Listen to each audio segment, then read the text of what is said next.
Go. Hello. Hello, my name is George Martell. I'm a fossil collector.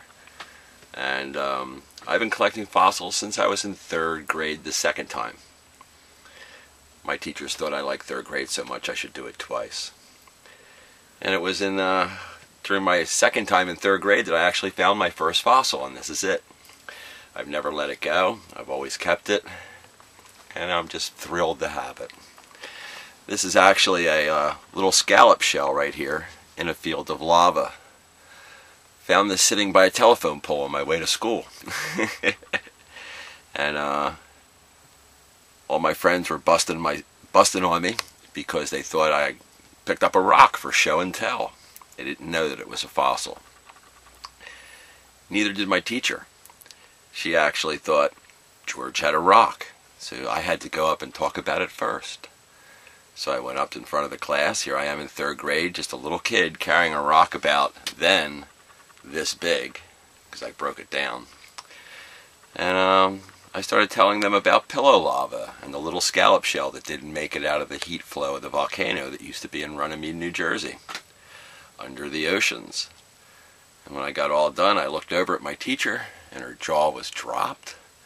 And she looked at me, because I was saying things that she had no clue about. But I was just one of the little hyperactive kids in the class that didn't know too much, so just let it go slide by. But I had a group of friends that collected fossils, and that set me up and started me on my fossil collecting career.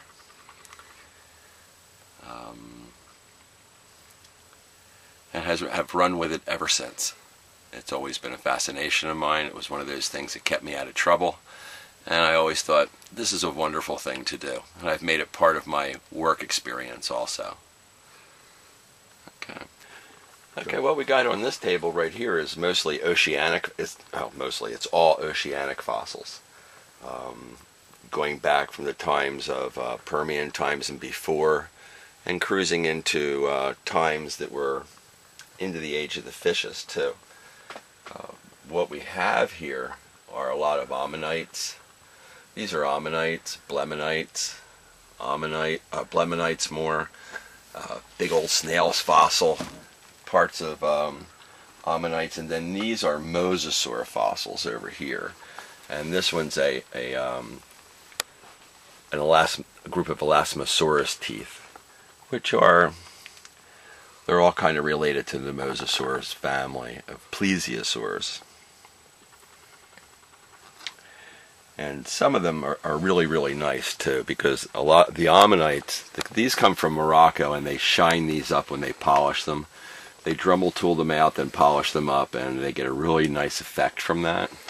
Other Moroccan fossils can be like this, which are just cut out of the stone. And this would be a Moroccan ammonoid that's cut out of the rock. Sometimes they do a little bit of fashioning on this, so you have to be a little careful. All countries that discover fossils will do restorations, and some countries do a little more restoration than other restorations, and the United States is not beyond that also. Most of these, though, are Moroccan. I have a Moroccan dealer that I deal with, and he owns his own company where he actually finds fossils and prepares them with his company, and then goes to fossil shows around the country and sells them off. The nice thing is I've been invited to his warehouse, so I'm kind of excited about that. But in the mosasaurs right here, mosasaurs were the Dresens of the ancient oceans. They hated each other. They were very territorial. And most of the mosasaur skulls that you actually find have been killed by other mosasaurs. They didn't really have anything that was actually preying on them. They were the top of the food chain. And mosasaurs ranged from little guys that had teeth only that big to guys that had teeth this size. You can see the major difference in size. But if they ran into each other, they would square off because they were so territorial, and obviously the big one would win every time. It's just one of those things. Also coming from around the world, like in China, when I was in China, we came up with some really, really nice ammonites that are opalized, because when you turn them into light, you actually get some coloration on them. Like this one has red and blues in it. This one has red streaks in it. This one has reds and blues in it also. And these used to go on the marketplace for like 75 cents to $1.50.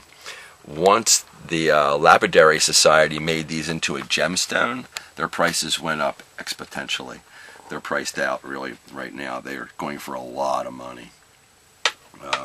So it was nice to have some before the prices actually came so sky high that they got outrageous. Sometimes you can find neat fossils in unusual places. Went up to the Franklin Mine up in North Jersey, and that's where the big cast of the snail shell came from. It was just sitting on their front porch. And I obtained that from them, which was a really, really nice thing to just run into and find. And all across New Jersey, you can find fossils. And New Jersey is one of the fun states to actually go fossil hunting in. New Jersey was the first state in the country that Europeans found dinosaurs, found them in Haddonfield. And that was a Hadrosaur folki. Now, he's a kind of a smallish hadrosaur. Probably lived in Pennsylvania, and when he died on the beaches, he bloated and floated over Haddonfield and ended up sinking to the bottom of the ocean, and that's where his bones fossilized over the course of time. And then they were found by Quaker farmers in the 1700s. I do believe that the indigenous peoples that were already here had a good understanding about these ancient things that were in the grounds, and they had seen them and didn't know exactly what they were necessarily, but they knew that they were there and may have incorporated them into their mythologies.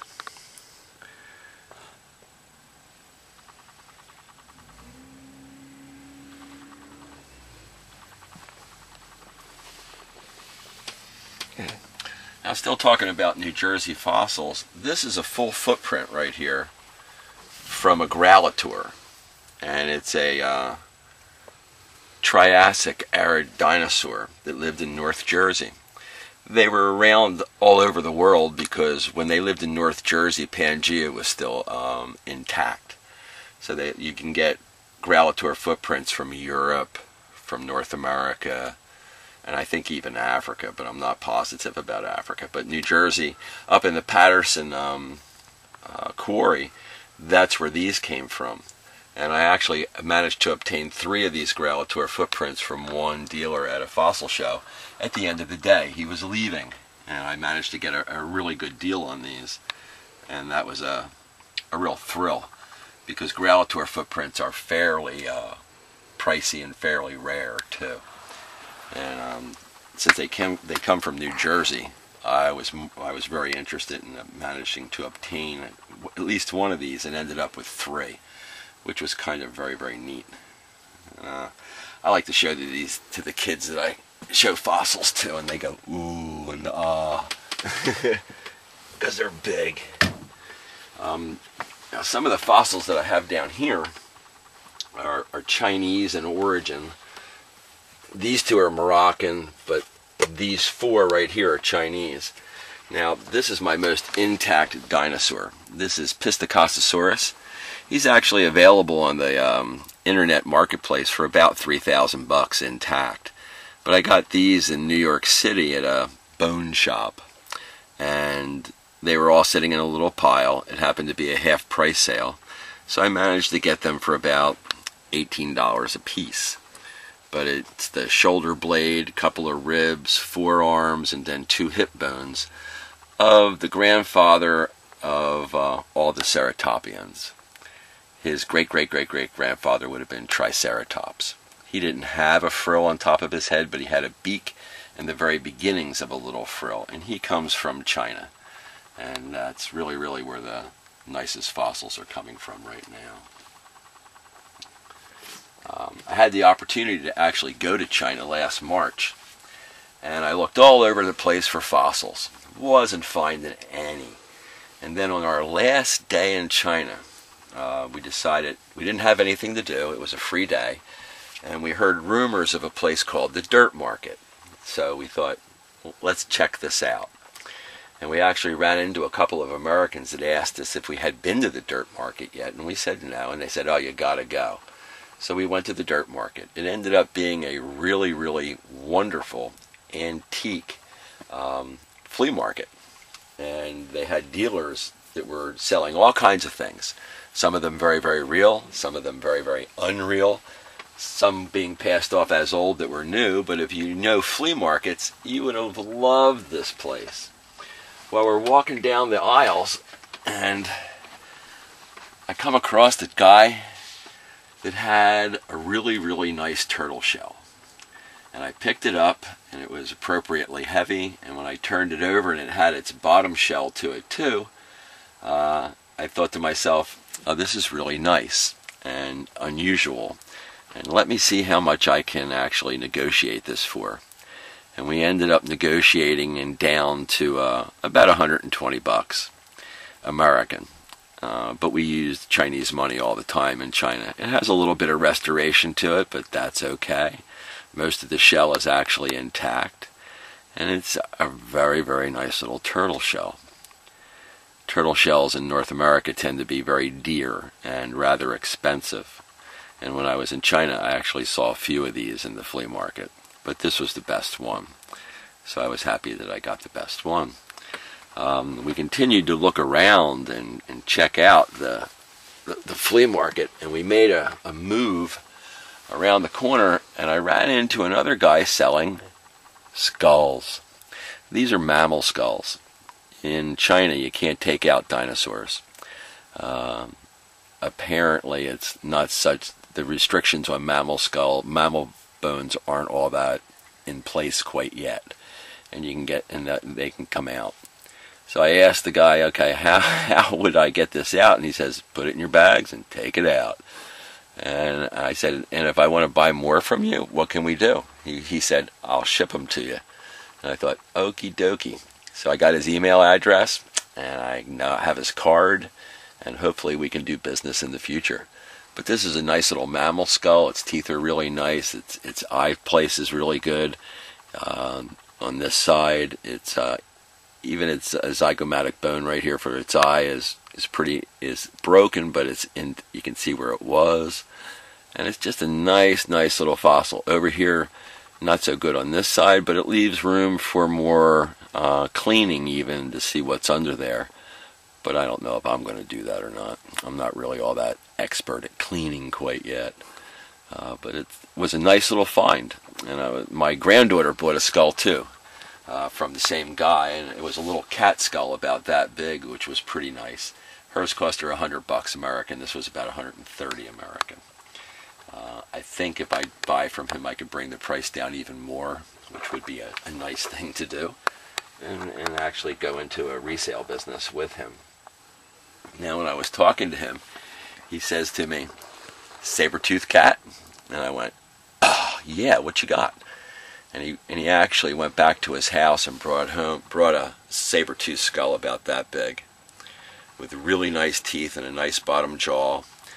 It was nicely prepared, and it was our last day in China. If it had been our first day in China, I would be showing you a saber-toothed cat skull right now. I would have had the money to buy it, but by our last day, I didn't have it. So I had to let that slide by, and ended up, hopefully, starting a business relationship with him, and maybe in the near future I can actually obtain a saber-toothed skull from China. That would be really, really nice. The other Chinese fossil that I have came from a fossil show that I went to.